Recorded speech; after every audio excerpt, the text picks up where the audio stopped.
الله أكبر.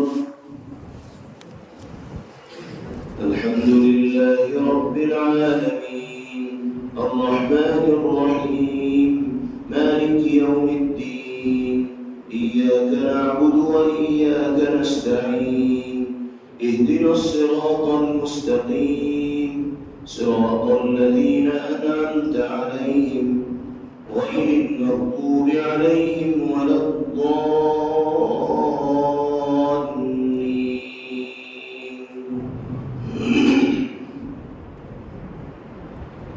والفجر وليال عشر والشفع والوتر والليل إذا يسر هل في ذلك قسم لذي حجر ألم تر كيف فعل ربك بعاد إرم ذات العماد التي لم يخلق مثلها في البلاد وثمود الذين جابوا الصخر بالواد وفرعون ذي الأوتاد الذين طغوا في البلاد فأكثروا فيها الفساد فصب عليهم ربك سوط عذاب إن ربك لبالمرصاد فأما الإنسان إذا ما ابتلاه ربه فأكرمه ونعمه فيقول ربي أكرمن وأما إذا ما ابتلاه فقدر عليه رزقه فيقول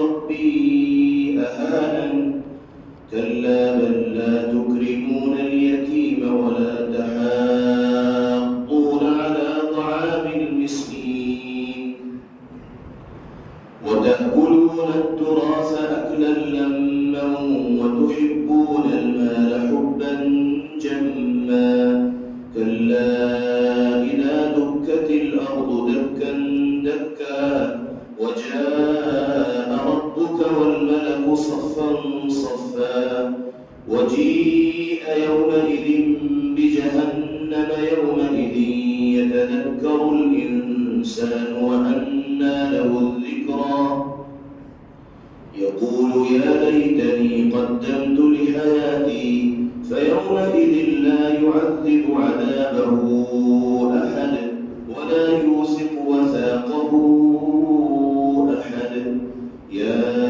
أيتها النفس المطمئنة ارجعي إلى ربك راضية مرضية فادخلي في عبادي وادخلي جنتي.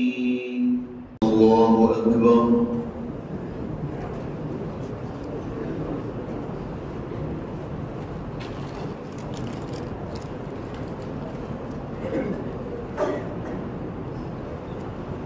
الحمد لله رب العالمين الرحمن الرحيم مالك يوم الدين إياك نعبد وإياك نستعين اهدنا الصراط المستقيم صراط الذين أنعمت عليهم غير المغضوب عليهم ولا الضالين. لا أقسم بهذا البلد وأنت حل بهذا البلد ووالد وما ولد لقد خلقنا الإنسان في كبد أيحسب أن لن يقدر عليه أحد يقول أهلكت مالا لبدا أيحسب أن لم يره أحد ألم نجعل له عينين ولسانا وشفتين وهديناه النجدين فلاقتحم العقبة وما أدراك ما العقبة فك رقبة أو إطعام في يوم ذي مسغبة يتيما ذا مقربة أو مسكينا ذا متربة ثم كان من الذين آمنوا وتواصوا بالصبر وتواصوا بالمرحمة أولئك أصحاب الميمنة والذين كفروا بآياتنا هم أصحاب المشأمة عليهم نار مؤصدة السلام عليكم ورحمة الله. السلام عليكم ورحمة الله. Thanks for watching. Don't forget to like, comment, share and subscribe to Al Wahid channel.